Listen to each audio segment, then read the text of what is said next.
I want to begin this talk by looking back and thinking about what your biggest dream was like when you were a child. Now, this is before you begin to start to think about salaries and benefits and the job market and what you need to do to position yourself for the career, but rather what gave you a natural curiosity and what made you happy. For me, my biggest dream was to become a ballerina. My older siblings grew up taking dance classes, and I remember feeling perpetually jealous that I never did. Where I lacked in rhythm, though, I made up for in passion, and wanted more than anything was to go to Juilliard, to become a ballerina, and of course, to wear exquisite tutus. As I grew older, my expectations began to shift. I realized that getting into a school like Harvard is rather difficult if you've never taken a dance class before. What I loved most about dancing stood by me throughout the years, and that was the way in which dance was used as a means to tell stories and to create worlds. For as long as I could remember, I've loved nothing more than the way in which words were used to inspire me and take me out of my sleepy small town and introduce me to a lifetime of magic. I had a new dream, and that dream was to become a journalist. Now, let's flash forward to high school. As an aspiring journalist, it made sense to want to join the journalism team. I remember walking into my journalism classroom with eagerness and excitement. I told my journalism instructor that I wanted to contribute towards the paper, and she had me fill out an application, which I eagerly did, thinking it was going to be the first step in my career.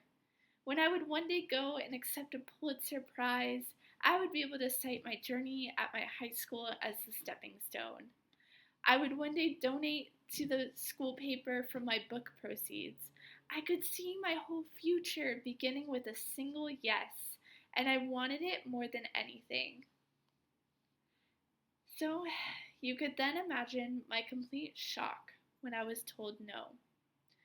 My instructor said I didn't have enough experience, and I was crushed. I was confused because I thought high school was the place to gain experience, and the more I sought after answers or a different outcome, the more sad I became. I began to doubt myself. If I couldn't get into my high school journalism team, why would I ever think I was capable of becoming a working journalist? What hurt the most was at the time I did have experience.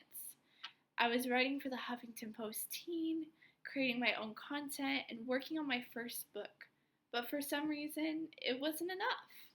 I wasn't enough, and I was crushed.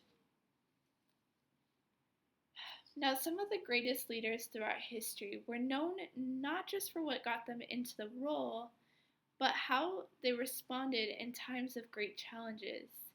One example that I'm reminded of is Walt Disney, a man who came from a small town in the Midwest and would one day become a pioneer in television, film, and the theme park industry. When he was first beginning, he faced enormous setbacks, including having his original character, Oswald the Lucky Rabbit, sold as a result of a bad business deal. He lost everything. On his train ride back to his home, he began sketching, beginning with 3 small circles that would become the infamous Mickey symbol that people all around the world recognize today. The sketch became the beginning of Mickey Mouse, a character that would invoke joy, creativity, and the beginning of Walt Disney's legacy. Through his rejection, he was able to redirect his focus, realign his goals, and push forward with a greater resilience towards his dream, and inspire countless others to do the same. When I first heard I was rejected from my high school journalism team, it ignited a fire within me to push even harder towards my goals. I wanted to be the person that believed in myself, even when nobody else did. I continued writing for national publications such as the Huffington Post, USA Today, and the Los Angeles Times, which, when you're 18 years old, feels absolutely surreal.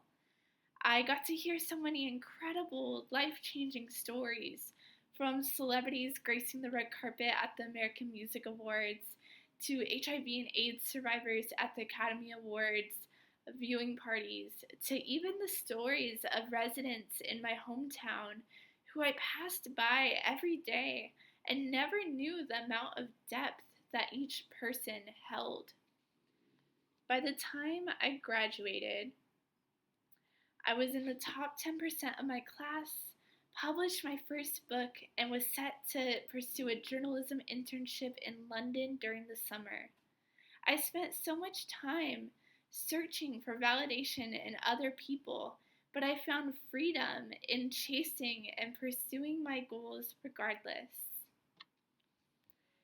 Now, when you face rejection, it is okay to take a moment and to allow yourself to feel the entirety of what you are feeling. It is okay to feel disappointed, confused, hurt, especially when it's something that you are so invested in. But the world needs your artistry. The world needs the stories that you were created to tell. Think about what your 3-circle sketch can be. Maybe you had an idea for a business, but you told yourself that nobody would buy into it. Maybe you've always wanted to study a particular subject, but all you've heard is everybody telling you that it would never be enough to help you find a job. Maybe you've dreamed of going somewhere and seeing a place for yourself, or pursuing your niche passion that everybody would just dismiss as eccentric. There will always be people in your life that refuse to see your worth, but don't let that person be you. Hone into the rejection and take the time to understand what it might be able to inform you of. When I was told I didn't have enough experience, it informed me that I needed to get more exposure. I began cold calling and emailing every media outlet under the sun, asking for opportunities to contribute, to shadow, to help in some way, shape, or form. I didn't have any time to waste, and I wanted to make a step forward in this career that I fell in love with. I started making my own content in the form of blogs and social media posts and building up my own portfolio. Rejection can be a powerful informant, but don't let it confuse you with the lies that self-doubt will try to tell you. Rejection can also pave the way for your dreams to evolve over time. As high school seniors, we're taught that we need to know exactly what we're going to do, whether it's going to school, what we'll study, or how we'll build our career. But at 18, sometimes the final version looks more like a rough draft than a finished masterpiece, and that is absolutely okay. Having multiple passions and interests and ideas about what this life is all about is what makes us human and what gives us complexity. And so don't be scared if you find that your dreams are shifting or evolving over time. If it wasn't for that, I would still be twirling endlessly in my living room with the ambitious but perhaps unfit dream of becoming a ballerina. When your dreams change, it means that you are learning, developing, and growing into the best version of yourself. This is something to be so excited about. Think about all the previous dreams that you've had.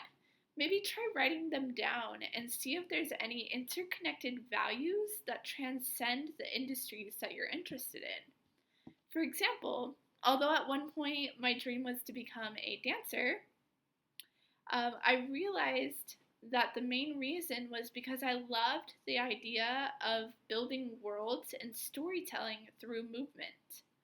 As a journalist now, I am still able to tell stories, but now my medium is through my words. Our passions are interconnected because they're a part of ourselves, and they help inform the next stage of our journey.